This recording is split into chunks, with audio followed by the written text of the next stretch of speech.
तो अब हम देखते हैं कि जो ग्राम्सी का आधिपत्य का नियम है या हेजेमनी जिसको बोलते हैं ग्राम्सी, वो कैसे एस्टेब्लिश होती है सोसाइटी में या किसी पॉलिटिकल स्ट्रक्चर में या कल्चर में।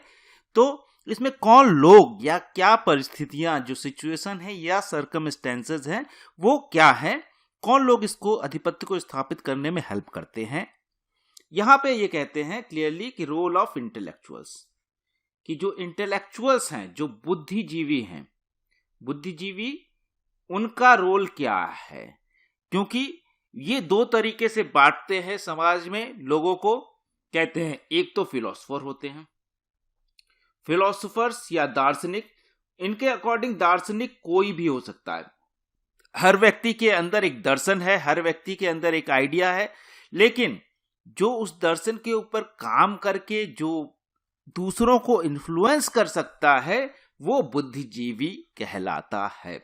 तो ये बुद्धिजीवी वर्ग क्या काम करता है, ये क्वेश्चन इनके दिमाग में अराइज होता है। How does the ruling class establishes it's hegemony in society. जो समाज है, समाज के अंदर जो रूलिंग क्लास है, जो शासक वर्ग है, शासक वर्ग कैसे अपनी स्थापित करता है आधिपत्य को। आधिपत्य को स्थापित करने के लिए क्या करना पड़ेगा, वो कह रहे हैं कि इसका लॉजिक या उसका आंसर खुद देते हैं। ग्राम्सी आर्ग्यूड, वो तर्क करते हैं, with the help of intellectuals, बुद्धिजीवियों के थ्रू। बुद्धिजीवी समाज में अलग अलग तरीके के बुद्धिजीवी हो सकते हैं। अब ये बुद्धिजीवी को भी कैटेगराइज करते हैं। Intellectuals provide a philosophy for the masses. जो बुद्धिजीवी हैं वो क्या करेंगे, समाज के लिए मासेस, मासेस का मतलब आम आदमी, आम आदमी, जिसमें हम देख सकते हैं कि अगर आज के समय में देखें तो एक बड़ा मिडिल क्लास हो सकता है, लोअर क्लास है जो लेबर वर्ग है, या मजदूर जिसको हम कह सकते हैं, सर्वहारा वर्ग मार्क्सिस्ट टर्म में कहें तो। सर्वहारा का मतलब अगर वर्ड पे जाएंगे तो सर्वहारा, सर्व सब कुछ हार चुका है अपना, उसके पास कोई पावर नहीं है, पॉलिटिकल पावर नहीं है, इकोनॉमिक पावर नहीं है, सोशल पावर नहीं है, कल्चरल पावर नहीं है। वो सब कुछ जो सीखता है उसका अपना कोई कल्चर नहीं, वो सब कुछ सीखेगा मिडिल क्लास से या फिर अपर क्लास से, जो भी सोसाइटी के एलीट है, जो प्रभुत्व वर्ग है, उससे वो सीखता है। तो इसका अपना कुछ भी नहीं, इसलिए मार्क्स इसको सर्वहारा वर्ग कहते हैं या इंग्लिश में प्रोलेटेरिएट कहते हैं। तो ये मासेस को दर्शन देते हैं। अब हम पूरा इतिहास देख सकते हैं कि इतिहास के अंदर लोगों को आज जो हम जो फिलॉसफी प्रैक्टिस करते हैं, वो दर्शन अलग अलग तरीके, कुछ धार्मिक है, स्पिरिचुअल है जिसको कहेंगे कि, तो या फिर जो भी दर्शन है वो किसने दिए हैं समाज में, जो प्रभुत्व वर्ग है, बुद्धिजीवी वर्ग। और वो ज्यादातर ऐसे वर्ग से आता है जो मिडिल क्लास है या अपर मिडिल क्लास या एलीट क्लास होगा। Masses do not question the position of bourgeoisie. जो क्वेश्चन है बुर्जुआजी का, वो क्वेश्चन नहीं करते हैं। मासेस क्या कहते हैं कि ये बुर्जुआ जो है, बुर्जुआ होना अपने आप में ऐसा प्रभुत्व दिला देता है कि जो गरीब है उसको लगता है ये जो बोल रहे हैं वही सही है।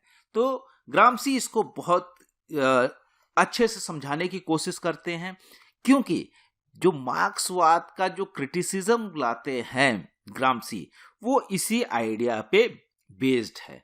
कहते हैं कि अगर हम समाज में हमेशा बल का प्रयोग नहीं करते, किसी का शोषण करने के लिए हमेशा बल का प्रयोग नहीं करते, जिसको कोएर्सिव मेथड कहते हैं, फोर्स का इस्तेमाल कहते हैं, वो नहीं करते। मार्क्स कहते हैं कि स्टेट जो है, राज्य है, वो क्या है, मैनेजिंग कमेटी है बुर्जुआ क्लास की, जो अमीर लोग हैं उनकी। और राज्य के बल पे, क्योंकि राज्य के पास पावर होती है, उस पावर के बल पे जो है, जो बुर्जुआ क्लास है वो शोषण करती है आम आदमी का या गरीब आदमी का, जो उसको प्रोलेटेरिएट कह रहे हैं, तो उसका शोषण। ग्राम्सी यहाँ पे अपने समय के देख के, जैसा हमने आपको बताया कि इटली के अंदर तो इंडस्ट्रियलाइजेशन भी है, मजदूर भी हैं काफी, लेकिन वहां क्रांति नहीं हो रही है। और मजदूर वर्ग अपने हक में क्रांति करने के बजाय वो राष्ट्रवाद के हक में, जो इटालियन सुपीरियरिटी है कि हम इटली के लोग हैं, हम ज़्यादा सुपीरियर हैं, हम बड़े लोग हैं, और दूसरे लोगों को, दूसरा जो उसको कह सकते हैं आजकल के टर्म में जो होता है अस वर्सेस दम की जो थ्योरी है कि हम वर्सेस वो, उसमें कैटेगराइज होते हैं। अब हम और वो, मार्क्स के अकॉर्डिंग हम कौन होने चाहिए? प्रोलेटरियत, मतलब मजदूर वर्ग हम, और बुर्जुआ क्लास जो है वो होना चाहिए वो। लेकिन यहां पे इटालियन और नॉन इटालियन में बट गए। यहां पे जो फासिस्ट पार्टी है, फासिज्म की जो आइडिया है उसमें, और नॉन फासिस्ट, और इसमें प्रोग्रेसिव लोग भी थे, लेफ्टिस्ट भी थे, या दूसरे देश के लोग भी थे, लैंग्वेज बोलने वाले दूसरे कल्चर के लोग भी थे, तो उसमें बांट दिया कि हमारा कल्चर एक है, इसमें चाहे मजदूर हो, चाहे मिडिल क्लास हो, चाहे अपर क्लास हो, सबका एक ब्लॉक बना दिया।